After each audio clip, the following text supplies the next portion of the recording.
आज की वीडियो में मैं आपको एक न्याय मंत्री की कहानी बताने वाला हूँ। रात्रि का समय था और चारों ओर अंधकार फैल चुका था। ऐसे में किसी ने बाहर से घर का दरवाजा खटखटाया। जैसे ही शिशुपाल ने दरवाजा खोला, उसके सामने एक युवक खड़ा था। उस युवक ने शिशुपाल से बोला, क्या मुझे रात काटने का स्थान मिल जाएगा? शिशुपाल ने बोला, ये तो मेरा सौभाग्य होगा, आइए पधारिए। अतिथि को लेकर शिशुपाल घर में गए और उनका आदर सत्कार किया। फिर वो दोनों उस समय की देश की अवस्था पर बात करने लगे। शिशुपाल बोले, आजकल बड़ा अन्याय हो रहा है, परंतु युवक ये बात पर सहमत न था। वे बोला, दोष निकालना तो सुगम है, पर कुछ करके दिखाना कठिन। फिर शिशुपाल ने बोला, अवसर मिले तो दिखा दूं न्याय किसे कहते हैं।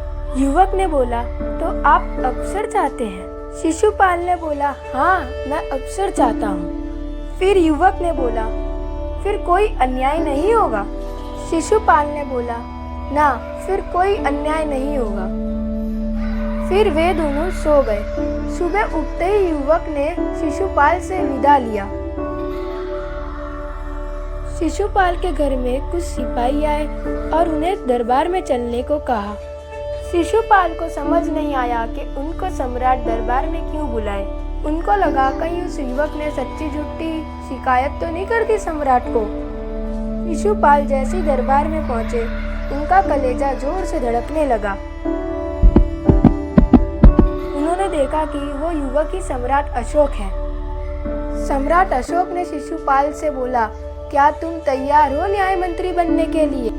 शिशुपाल पहले तो घबराए, फिर बाद में बोले, अगर सम्राट की यही इच्छा है तो मैं तैयार हूँ। फिर सम्राट अपनी अंगूठी उतार कर शिशुपाल को पहना दिए और वो सम्राट अशोक की राज मुद्राएं थी। सम्राट अशोक बोले शिशुपाल को, आज से तुम न्याय मंत्री हो। शिशुपाल के न्याय मंत्री होने से राज्य में पूरी तरह शांति होने लगी थी और किसी को किसी प्रकार का भय नहीं था और लोग तो अपना दरवाजा तक भी खुला छोड़ देते थे। रात के समय में एक सिपाही की किसी ने हत्या कर दी थी। सुबह होते ही चारों तरफ बात फैल गई और शिशुपाल की तो नींद ही उड़ गई थी। शिशुपाल अपना खाना पीना छोड़ के अपराधी को पकड़ने के लिए रात दिन एक कर दिए। बहुत प्रयत्न के बाद शिशुपाल को अपराधी का पता चला। अपराधी का जैसे ही पता चला, वो हैरान से रह गए क्योंकि अपराधी और कोई नहीं, स्वयं सम्राट अशोक थे। दूसरे दिन सम्राट अशोक ने शिशुपाल से बोला, क्या शिशुपाल, अपराधी का पता चला? शिशुपाल ने बोला, हाँ, अपराधी का पता चल गया। फिर सम्राट अशोक ने शिशुपाल को बोला, अपराधी को सभा में उपस्थित किया जाए। शिशुपाल ने इशारा करते उच्च अधिकारी को बोला, इन्हें गिरफ्तार कर लो। शिशुपाल का इशारा सम्राट अशोक की तरफ था। सम्राट अशोक उनके सिंहासन से उठ के बोले, इतना साहस शिशुपाल?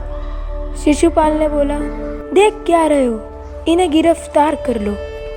फिर सम्राट के हाथ में हथकड़ियां बन गई और सम्राट अशोक ने अपना गुनाह स्वीकार किया। उन्होंने बोला कि हाँ, मैंने उस सिपाही की हत्या करी थी, लेकिन वो बहुत दुष्ट था।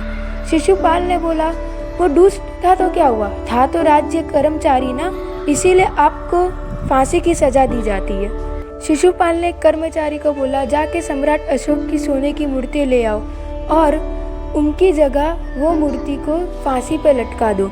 शिशुपाल ने बोला, हाँ, मैं मानता हूँ मैं न्याय मंत्री हूँ, और हाँ, मैं ये भी मानता हूँ कि अपराधी को दंड देना जरूरी है, लेकिन अपराधी और कोई नहीं, स्वयं राजा है। और शास्त्रों में ऐसा लिखा है कि राजा ईश्वर समान होता है और ईश्वर हमें दंड देता है, ना ही हम ईश्वर को दंड देते हैं। इसीलिए राजा की जगह उनकी सोने की मूर्ति को फांसी पे लटकाया जाए और उनको चुनौती देके छोड़ दिया जाए। शिशुपाल ने अपने हाथ से राज मुद्रा उतार कर वापस राजा को दे दी और राजा को बोला कि अब मुझसे ये न्याय का बोझ नहीं उठाया जाएगा। सम्राट अशोक ने बोला कि तुम्हारे अतिरिक्त ये न्याय का बोझ और कोई नहीं उठा सकता। शिशुपाल, जो लोग मेरा ये वीडियो देख रहे हैं, उनको मेरा चैलेंज है कि वो कमेंट बॉक्स में लिख के बताएं कि इसका मोरल ऑफ स्टोरी क्या है।